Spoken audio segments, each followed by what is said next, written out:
在他旁边，那位与许山一起到来的老妪更为着急，他时而看向炼魂湖，时而又回头望着白小纯离去的方向，神色的狐疑随着焦急越来越强烈。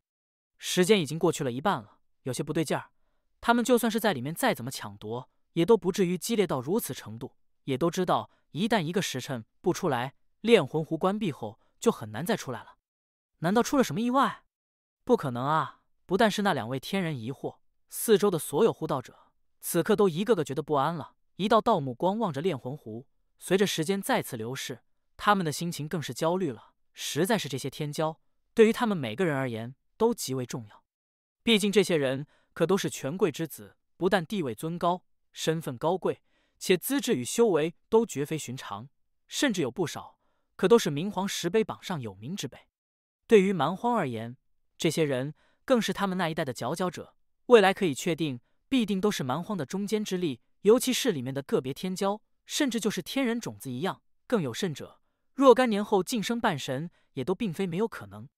这里面但凡有人出现了意外，对于蛮荒来说都是一场小震动，而若出现意外的人超过了10个，那么这震动将会暴增10倍。此事之大，就算是那3大天王也都承担不起这责任，等于是触犯了所有人的逆鳞。想到这里，众人心神更为不安，尤其是这里面还有二皇子，还有陈曼瑶，这就让那位来自皇宫的中年男子也都面色变化了。时间已过去大半，不能等了。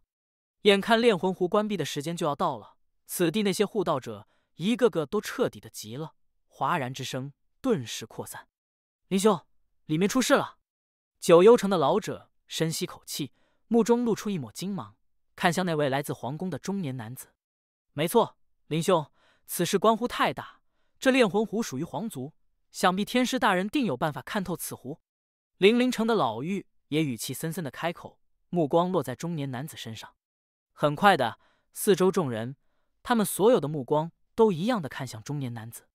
被这么多人注视，中年男子的压力也很大。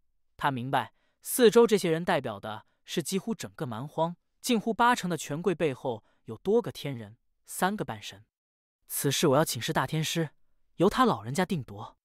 说着，中年男子立刻取出一枚玉简，急速传音。不多时，这玉简光芒突然闪耀。中年男子深吸口气，竟一把捏碎玉简。在这玉简碎裂的刹那，化作的飞灰没有四散，而是升空凝聚在一起后，居然形成了一个拳头大小的漩涡。在这漩涡中，有一道蓝光破空而出，直奔中年男子。被其一把抓住后，化作了一面巴掌大小的蓝色镜子。这镜子很是沧桑，明显是个古物，其上还有无数的符文，只不过这些符文大都暗淡模糊。虽如此，但依旧有一股浩荡之意从这镜子上散出，惊天动地。此镜是大天师用秘法临时送来，我一个人无法催发，请二位助我。中年男子深吸口气，看向九幽城的老者与凌凌城的老妪，二人没有半点迟疑，立刻飞来。3人同时修为散开，天人气息爆发，让这天地色变的瞬间，他们的修为之力也都齐齐涌入这蓝色的镜子内。这镜子光芒刹那璀璨刺目，四周护道者纷纷退后的瞬间，中年男子3人同时大喝一声，顿时那蓝色的镜子上的光芒猛然间化作了一道光柱，轰轰中直接落在了下方的炼魂湖上。这光柱所过之处，虚无扭曲，似乎一切静止，一切防护都无法阻挡这光芒丝毫。而那炼魂湖上更是出现了涟漪，竟慢慢的成为了透明，其内的世界瞬间就被此地所有人看得清清楚楚。眨眼间，众人全部神色猛然变化。没人，一个人都没有，这怎么可能？他们上百人啊，这是去哪了？一声声难以置信的惊呼在这四周直接爆发。九幽城的老者与凌凌城的老妪更是修为波动，显然心神极为震荡，无法置信，更是惶急。他们生怕看错，又运转镜子的光芒在这炼魂湖的天地内横扫而过。光芒所去之处，一切雾气都如白雪遇到了阳光，刹那融化消散。可直至他们找遍了所有范围，依旧是没有看到哪怕一个身影。皇宫的中年男子身体也都颤抖了一下，倒吸口气，脑海嗡鸣中一脸的不可思议。但很快他就大吼一声：“这里有居鬼王的气息！”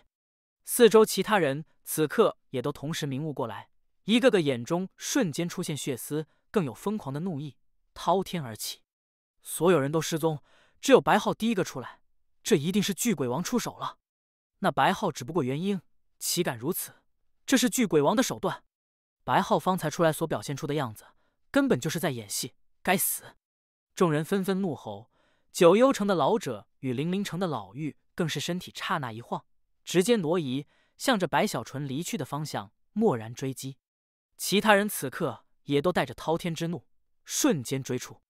他们一个个并非庸俗之辈，此刻也都明白了，自家的天骄必定是被那白浩在巨鬼王的手段下擒走。尤其是想到方才对方在自己眼皮子底下离去，这些人的羞怒之意就更为惊人。他们不敢得罪巨鬼王，只能将这怒气撒在白小纯身上。轰鸣中，天地色变中，风云都被凝固。这上百强者爆发出了惊天动地的气势，那一道道身影似要分裂虚无一般，向着白小纯骤然追去。可他们耽搁的时间太久了，白小纯与吴长恭又有鬼王舟，在吴长恭的全力催发下，这鬼王舟化作的长虹，此刻已遥遥地临近了巨鬼城。白小纯一路紧张忐忑，此刻远远看到了巨鬼城后，他内心顿时松了口气，目中露出振奋之情。在白小纯与吴长恭向着巨鬼城疾驰而来的过程中，巨鬼城王殿内的巨鬼王正神色激动无比，他的手中拿着的正是鬼王果。此果被他以那禁制手段隔空取来，此事虽犯了忌讳，可这鬼王果对他太重要了，岂能让此果落入别人的手中，用来要挟自己？所以，哪怕他犯了忌讳，也都咬牙不去在意了。这第5枚鬼王果终于到手了，如此一来，我就可修复5行缺陷，使得我的功法可以在5行中任意转换。如此一来，就能将衰变期这一致命缺陷完全弥补。巨鬼王仰天大笑，他此刻的喜悦已经无法形容。等了这么多年，在那么多人的阻击下，依旧被他得手，这让巨鬼王对自己的算计与手段很是满意。至于九幽王、斗圣王以及零陵王，哼，这3个老不死的如此算计我，眼下我虽犯了忌讳，可也是他们计算我在先。这段日子我低调一些，不给他们找我麻烦的机会，时间一久，也就将此事化解了。巨鬼王微微一笑，目中露出睿智光芒，似一切都在他的掌控之中。只是炼魂湖内发生的事情，他是不知道的。在白小纯身上的这道禁制，其作用也不是去感受外界，只是针对鬼王花而已。此刻他笑声中将这鬼王果收起，正要去闭关，尽快将5枚鬼王果都融入体内。可就在他起身的瞬间，他神色微动，抬头看向远处天空。在他的目中，他看到了一艘鬼王舟正呼啸而来。刹那临近后，鬼王舟上的2道身影正飞跃而下，直奔自己所在的王殿。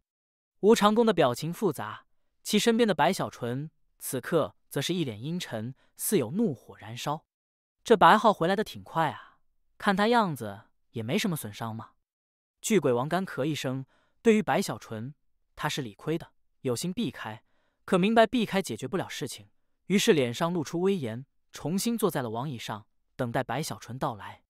而此刻，王殿外，白小纯速度极快，直奔巨鬼雕像。一旁的吴长恭迟疑了一下，在临近王殿后，向着白小纯一抱拳，赶紧回到了其居所。这趟浑水，他决定还是不掺和了。这白浩实在是胆子太大了，这里面若说没有王爷的安排，我是不信的。王爷这是要干什么？与整个蛮荒8成权贵对抗？吴长恭内心叹息，他看不懂这件事了。眼看吴长恭离去，白小纯速度依旧，很快的就到了王殿外。他内心此刻怒意不少。一想到此番在炼魂湖内，要不是自己实在太厉害了，怕是九死一生。而这一切都是这巨鬼王坑的。白小纯咬牙切齿，但在靠近王殿后，他深吸口气，将所有怒意都收起后，内心哼哼几声，迈步直接踏入大殿。白浩拜见王爷。刚一进去，白小纯就大声开口，目光带着委屈，看向坐在王椅上的巨鬼王。原来是浩儿回来了，哈哈。此番浩儿，你立下了大功啊！巨鬼王哈哈一笑，首次再见白小纯的时候，从椅子上站了起来，脸上也不再是威严，而是带着柔和的笑容，那目中的赞赏，毫不掩饰，似对于白小纯这里已经喜爱到了骨子里一般。至于那一声号，更是头一回。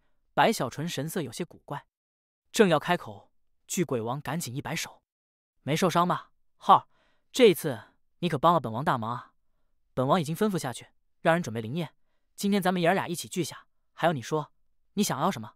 只要本王能做到，一定满足你。”巨鬼王话语间还走下了上首位，一脸关切：“白浩不要什么赏赐，只是这一次他们实在太欺负人了。王爷不知道，我一进去，一群人啊，一起对我出手，分明是要灭了我，所以我只能也出手保命。若是得罪了那些权贵，也都是为了王爷啊。”眼看巨鬼王如此，可白小纯的怒意还是很强，于是大声开口：“这算什么？你此番所有行动都是本王授意的，你放心就是，本王不会让你受委屈的。”巨鬼王也明白，在那样的情况下，被上百人追杀，过程中难免会有伤亡，且也不可能太多，毕竟白小纯是在被追杀，这点事巨鬼王认为自己还是可以解决的，于是赶紧开口，大辣辣的保证道。他话语一出，白小纯表情依旧委屈，可心中却是得意起来，暗道：“巨鬼王啊，巨鬼王，你坑我，就别怪我坑你了。”于是轻咳一声，白小纯正要继续开口，可就在这时，突然的，巨鬼王的储物袋内传来强烈的震动。这么快就找来了？巨鬼王目光一闪，从储物袋内拿出一枚传音玉简，微微一笑。关于自己在炼魂湖内出手的事情，他知道瞒不过多久，也早有准备。此刻当着白小纯的面，神识直接融入玉简内。九幽巨鬼王气定神闲，正要传音，可他还没等说完，那玉简内就传来九幽王如同火山爆发般的怒吼：“巨鬼王，你无耻！”九幽王，我说巨鬼王干咳一声，以为对方是说鬼王果的事情，于是漫不经心的继续开口。可那边的九幽王，其怒吼的声音仿佛天雷一般轰鸣传来，甚至似怒意强烈的影响了虚无，使得巨鬼王四周都出现了扭曲。巨鬼王，你在炼魂湖内出手取得鬼王果也就罢了，我们算计你在先，你如此反击，我们也无话可说。但你这样的身份，居然对我儿周红出手，巨鬼王，我九幽城与你巨鬼城绝不罢休！说完，那九幽王直接断了传音。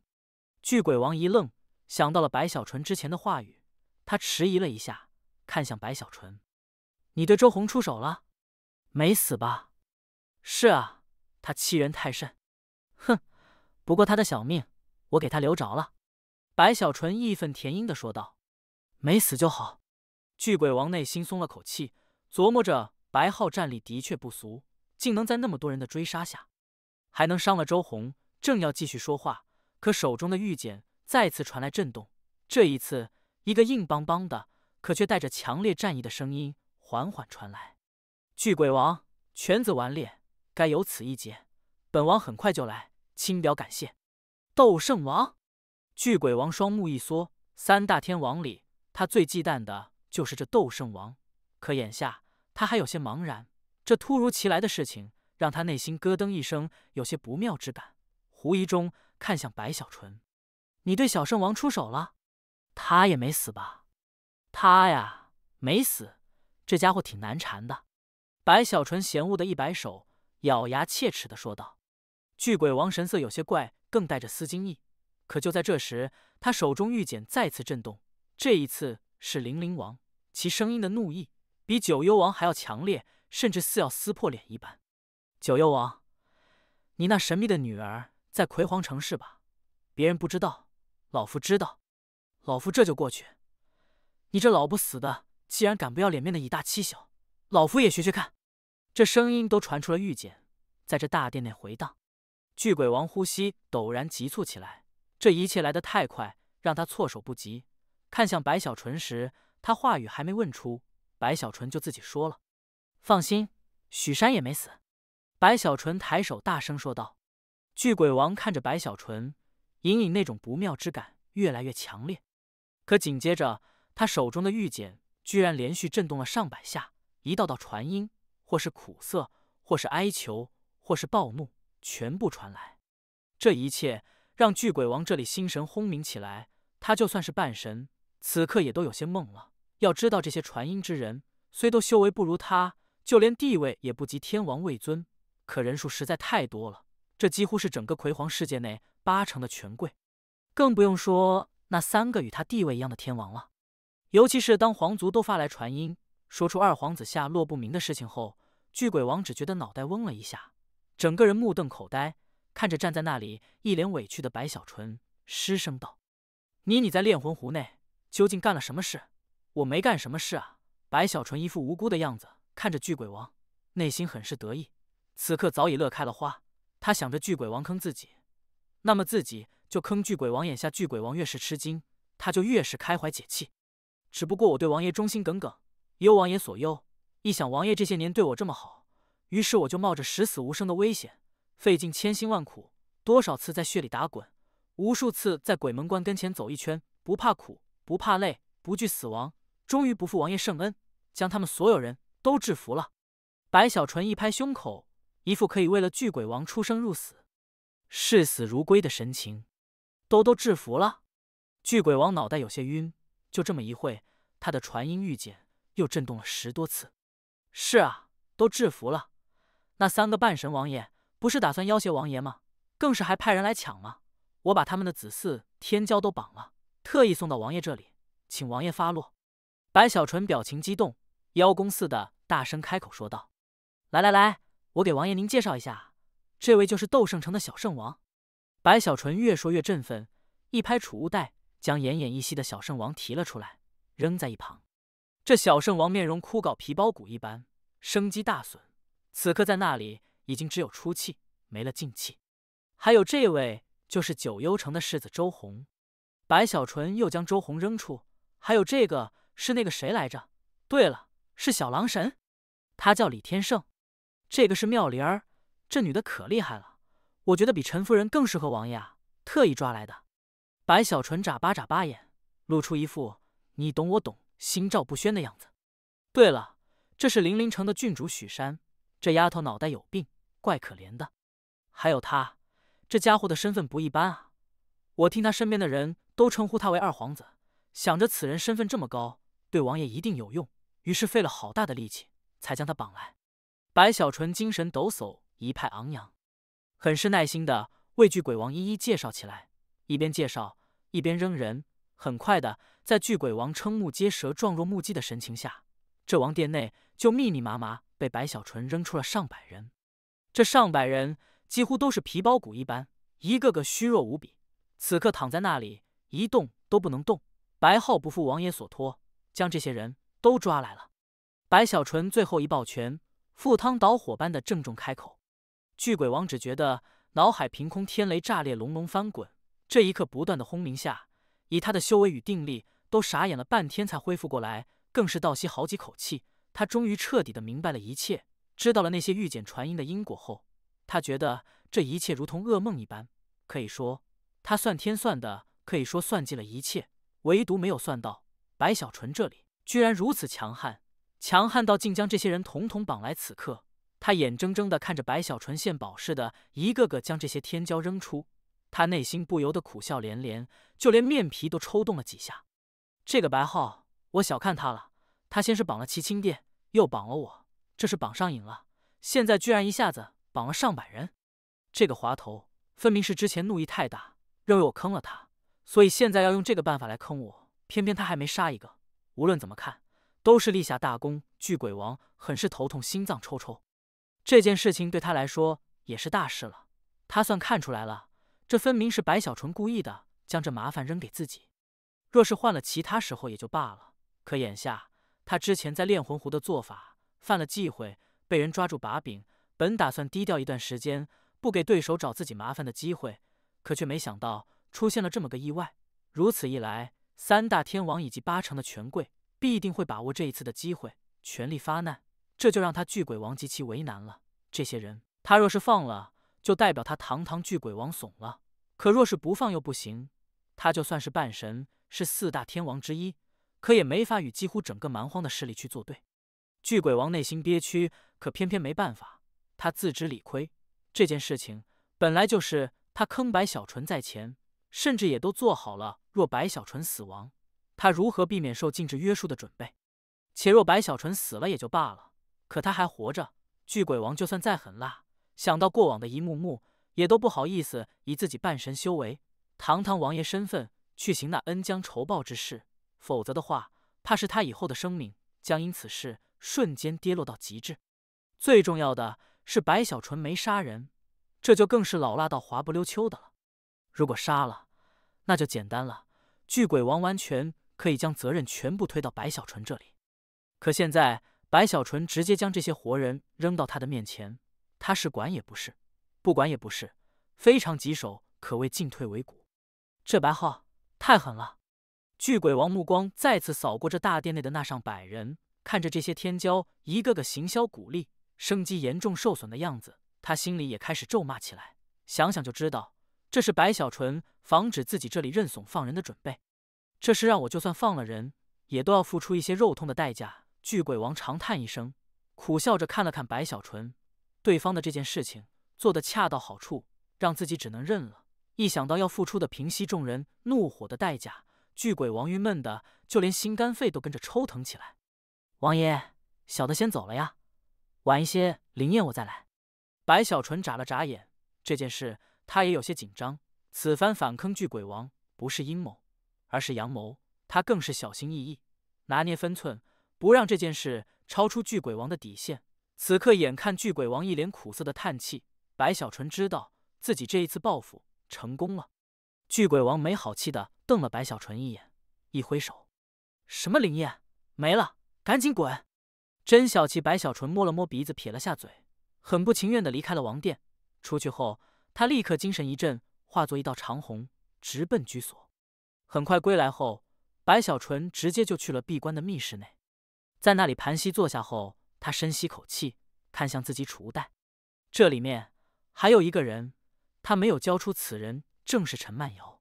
这陈曼瑶有一半的可能是猜出我的身份了，这可怎么办啊？一想到陈曼瑶，白小纯之前坑了巨鬼王带来的成就感就瞬间消散，他愁眉苦脸，唉声叹气，有心把对方放出来沟通一下，可白小纯又拿不准，万一这陈曼瑶并非已确定自己的身份，这一沟通怕是就给了对方完全肯定的机会。可若不将对方放出来，总是这么关着也不是办法。罢了，这些事情不想了，先关一段时间再说吧。白小纯头痛不已，没想到该如何处理陈曼瑶，只能将此事埋在心底。此刻盘膝坐在那里，他回想在这炼魂湖的一幕幕，目中慢慢露出强烈的神采。我的天道元婴原来有如此惊人的效果，五色元婴威压一出，竟可以压制所有同境修士。此番若不是天道元婴，我想要绑了这些人，难度太大了。白小纯抿了抿嘴唇，那是自己体内的元婴，看着元婴身上的五色光芒，他目中振奋更多。哈哈，我现在已经如此强大了。白小纯神采飞扬，再次觉得自己为了天道元婴付出了那么多，简直太值了。又想到此番炼魂湖之行，他利用永夜散息来生机修炼，最后虽没吸许山，可许山送来的那10多人自己都吸了一遍，使得自己的不死骨已经达到了淬骨境的第8重。第8重啊！白小纯兴奋起来，这不死骨的修炼说慢也慢，可说快却是远超之前几个层次，达到了一种让白小纯觉得匪夷所思的程度。一旦能突破到了第9重，我的不灭地拳就可以打出2倍了。不过与这些相比，此番炼魂湖我最大的收获不是这些，而是我的弟子白浩的魂。白小纯目中瞬间露出金芒，他缓缓低头，看向自己从储物袋中取出的魂塔，在那里面有一个被单独放着的冤魂，正是白浩之魂。徒儿，我会帮你恢复神智的。白小纯神情露出追忆，半晌之后，一字一顿的喃喃道：“恢复白浩的神智，这对白小纯而言非常重要。白浩是他的弟子，若没有找到魂也就罢了，如今已然找到，白小纯当时就有了决断。若是在白小纯刚刚到了蛮荒时，他想要做到这一点很难。可眼下他已经是选品炼魂师，手中更有来自3大家族的大量的财宝，最重要的是他拥有3大家族中的2大秘宝莲子以及那滴鲜血。这2样秘宝都是对魂而言有着极大的帮助，尤其是那滴血是陈家底蕴秘宝，可以让魂恢复前生记忆，成为如鬼修一般的存在。而那莲子可以让人身体重塑，虽是对活人有用，对于亡魂不知能否有效，可白小纯还是要尝试一下。但白小纯没有轻举妄动，莲子虽有2粒，可那滴对魂而言至关重要的血却是只有1滴，他需要做好万全的准备才敢去尝试。毕竟机会只有这一次。甚至他还专门去了一趟陈家，找到了陈家现在的族长。一番沟通后，白小纯付出了一些代价，以表诚意，终于从陈家那里获得了使用那滴血液时需要注意的细节信息。这滴血具备神秘之力，可让魂恢复前世记忆，可在这过程中却是极为凶险，对魂的消耗极大。若是天人境的魂还好，可白浩死前只是筑基这样的话，他能否挺过，还是未知。从陈家归来后，白小纯有些发愁，可此事他没有办法。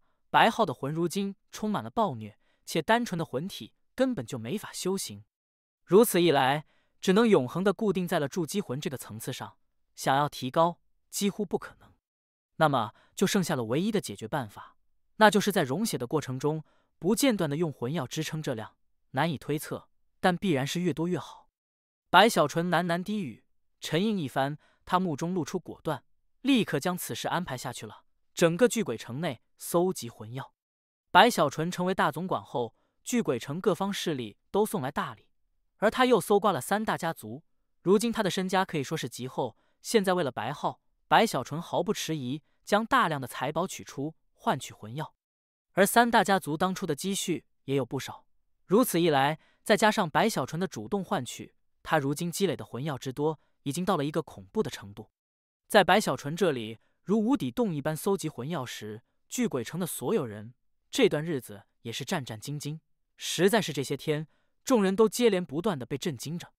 先是来了上百个强者，其内更有3位天人，一个个都怒气冲天，可还是克制了一些，没有冲击巨鬼城，而是在巨鬼城外盘膝坐下，隐隐似将巨鬼城环绕。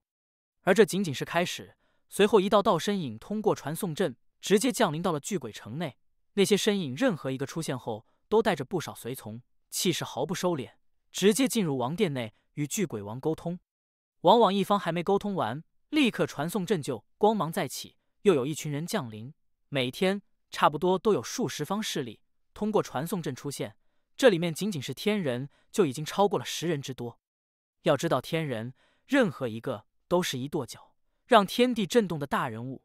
整个世界内活着的天人数都不超过50，可眼下在这些天里聚集在巨鬼城的天人就足有10多位了。这一幕让吴长恭有如临深渊之感，好在巨鬼王没有让他去处理，而是让所有来临之人都去王殿交谈。就这样送走一批又来一批，周而复始。短短的2、3日时间，巨鬼城内的众人全部都心惊不已，甚至都有些麻木了，纷纷猜测发生了什么事情。而此事也很难封锁消息，很快的就传了出来。什么？白浩受王爷之命，将整个蛮荒8成权贵的子4天交给绑了。天哪，这白浩绑人上瘾啊！先是他爹，然后是王爷，如今居然一口气绑了100多人。王爷这是在下一盘大棋啊，我们看不懂了。巨鬼城内随着消息的传出，无数人稀奇之余纷纷议论，更是觉得白浩的勇猛已经无法形容了。直至过去了3天后，一声低吼从苍穹传来，直接轰动天地时，白小纯在其居所内也看到了天空上出现的一把巨大的战斧，还有那战斧上站着的一个似顶天立地的高大身影。九幽王！巨鬼王瞬间走出王殿，与那天空上的身影对望。2人似传音一番，那九幽王这才阴沉着脸，随着巨鬼王一起进入大殿。不多时，他走出离开。随后灵灵王那肥大的肉山身躯也降临而来，还有斗圣王。这一切的一切让巨鬼城内的各方势力都彻底惊呆了。直至过去了7天，这一幕才终于停了下来。传送阵不再如之前那样每隔一段时间就璀璨而起。随着事态的消散，白小纯很是乖巧低调，没敢去打探什么。他知道巨鬼王此刻心情一定很不好。这也不怨我呀，你要是不坑我，我岂能坑你？白小纯也不服气，可他明白谁的拳头大，此刻嘟囔几句，缩头闭关，暗中继续搜集魂药的同时，也秘密地找到陈夫人沟通一番。也的确如白小纯所预料，巨鬼王的心情很不好。这7天里，他与各方势力沟通，将那上百个天骄都让各自的家人领走了。而巨鬼王这里，有的人他选择无视，有的则是瞪眼敲诈，可还是有部分人他没办法，只能付出代价。如灵灵王、斗圣王就是如此。毕竟巨鬼王先是犯了忌讳，被人拿住把柄后，又阴差阳错的将对方的子嗣弄个半死。至于九幽王，巨鬼王就没那么容易低头了，反倒冷笑中强硬起来。而九幽王之前趁着巨鬼王衰变期出手，一样犯了忌讳。眼下二人虽谈和，可却拿不到任何好处。而巨鬼王更是拉上斗圣王与灵灵王一起，使得九幽王只能咬牙忍了，带怒离去。这还不是最让他头痛的，最头痛的是二皇子。对方无论如何也都是皇族，虽说现在皇族没落，整个天下实权被大天师掌控，可皇族毕竟是皇族，在这颜面上岂能被辱？巨鬼王忍着肉痛，付出了不小的代价，这才化解了此事，总算把所有人都送走了。巨鬼王此刻站在王殿阁楼上，长叹一声，揉了揉眉心。这7天的时间，他又是算计，又是连纵，种种心机手段用出，这才使得自己的损失降低到了最小，心神很是疲惫。都怪那个小兔崽子！巨鬼王一想到白小纯，刚瞪起了眼睛时，他的身后有一具火热的身躯直接抱了上来，正是陈夫人。巨鬼王侧头看向身边的这个女子，目中露出柔和。陈夫人又趁机说了一些白皓的软话，让巨鬼王这里的怒意也都散了不少，想起了白皓的诸多好的地方。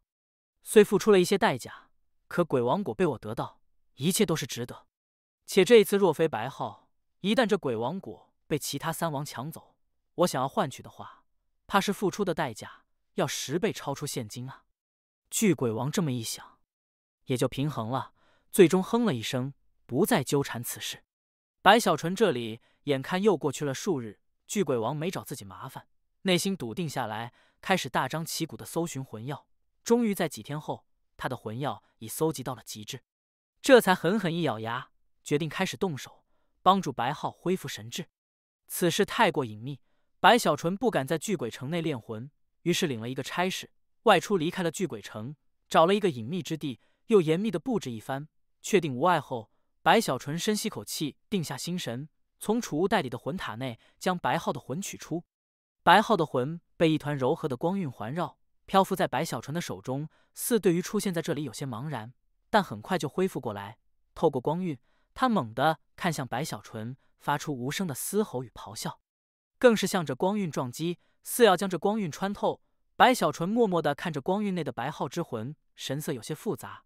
半晌后，眼看白皓还在咆哮，目中更是带着贪婪与疯狂。白小纯轻叹一声，体内威压缓缓散开。这威压一出，立刻就让光晕内的白皓的魂体一颤，慢慢退后，本能的警惕地看着白小纯。你我相遇是缘分，白小纯轻声喃喃。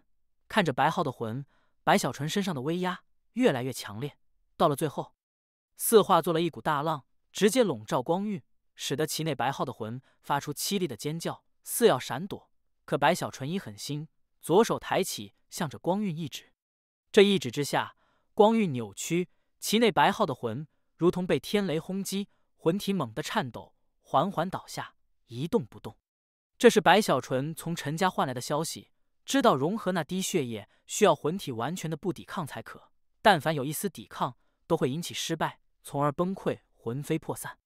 而白皓的魂以之前的状态，根本就不可能不抵抗，所以白小纯只能用自己的威压，不惜让白皓的魂有所震荡，使得他彻底昏迷，如此才可去进行下一步。白小纯深吸口气，仔细地观察了白皓的魂后，他有些迟疑，抬头看向远方，沉默半晌后再次低头时，他目中露出果断。白皓，成与不成，就看你的造化了。白小纯口中低语，右手一挥，立刻光晕消失，白皓的魂清晰地显露在了天地间。白小纯没有迟疑，一拍储物袋，取出了一个玉瓶。他小心地拿着玉瓶，将里面存放的那一滴鲜血轻轻地滴在了白皓的魂上。这鲜血刚一碰触白皓的魂，瞬间就扩散开来，化作了一片血光，直接就融到了魂中。眨眼间，白皓的魂就剧烈的颤抖，似有剧痛让他要苏醒过来。好在白小纯时刻关注，眼看如此，他威压顿时加大，始终让白浩处于被压制的昏迷状态。如此一来，勉强的保持了一个平衡。可很快的，那滴鲜血融到了白浩的魂体后，白浩的魂在这颤抖中居然开始模糊，似这鲜血具备了腐蚀之力，消耗白浩的魂，而其魂又太弱小，根本就无法支撑这种消耗。白小纯知道这是关键时刻，他全神贯注，左手一挥，顿时他的四周就出现了大量的魂药。这些魂药刚一出现，立刻就被白小纯直接捏碎，化作了一丝丝魂力，从四面八方直奔白浩的魂体而来，融入进去，代替消耗。可这消耗极快，方才白小纯的挥手足有上百魂药，但却只能维持几个呼吸的时间就被耗费一空。白小纯立刻再次取出魂药，就这样，随着时间的流逝，白小纯的魂药取出了不知多少。而在这魂药的支撑下，白浩的魂终于在那血液的溶消中慢慢平稳下来，只是魂体扭曲，那种痛苦似乎就算他昏迷也都可以清晰感受。时间流逝，这种消耗持续了整整3天，白小纯哪怕天道元婴也都感受到了疲惫，毕竟他这3天里每时每刻都要关注白浩，不可让其苏醒，也不能全力压制，需保持一个巧妙的平衡。另一方面，还要不断补充魂药，若是换了其他原因，此刻怕是已经快到极限。可白小纯这里常年炼药，意志力极强，眼下虽疲惫，可依旧没有丝毫紊乱。按照陈家的说法，这溶血的过程需要7天，眼下已快要过去一半了。白小纯内心默念，可却没有半点放松，直至第3天过去，第4天到来的刹那，突然的有一道金线竟在白浩的魂上出现。这金线一出，白小纯立刻精神一振。从陈家了解到的细节来看，此血之所以能让魂体恢复前世记忆，最主要的就是这道金线。此线仿佛命运的痕迹，出现后能让魂借助命运浮现前世所有。可就在这道金线出现的瞬间，似那种剧痛一下子暴增，白浩的魂发出凄厉的惨叫，双眼竟慢慢睁开。可在其睁开的瞬间，一股崩溃之意从他体内猛地爆发，更是在其魂体上出现了一道道裂缝。白小纯面色陡变，眼看出现了意外，他顿时着急，想要压制也都无法解决问题，只能用魂药去维持。可大量的魂药化作魂力融入，也还是无法逆转白浩之魂的崩溃，其魂体上的裂缝越来越多。在这危急关头，白小纯狠狠一咬牙：“白浩，坚持住！”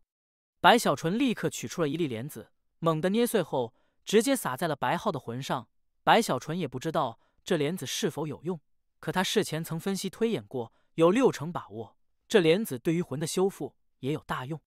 就在那莲子的粉末碰触白浩魂的瞬间，一股柔和之光扩散开来，白浩之魂身上的裂缝竟肉眼可见的修复，也就是几个呼吸的时间就恢复如常。白小纯眼看有效，激动无比，赶紧调整威压，取出大量魂药，加固白浩的魂体。还有3天多。白小纯平复了下有些急促的呼吸，双眼出现血丝，全神贯注。魂药的消耗随着金线的出现了一下子暴增起来。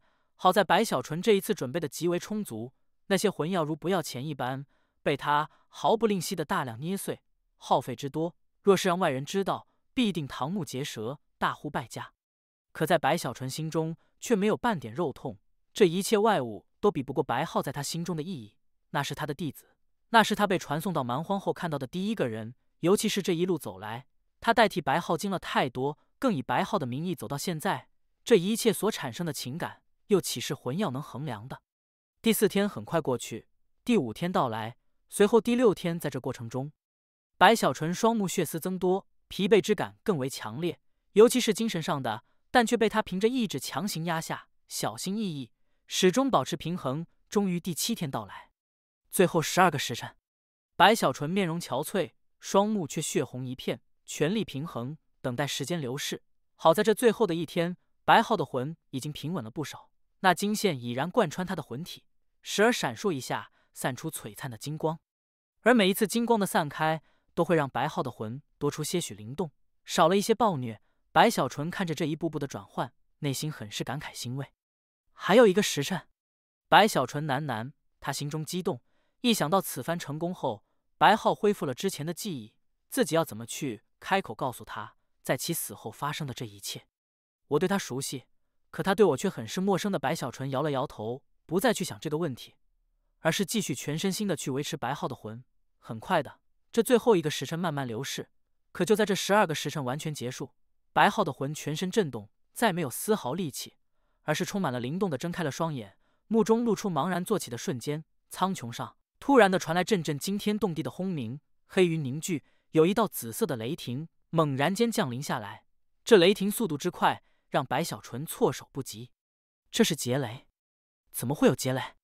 眼看此雷竟穿梭山壁，直接出现在了白浩的头顶。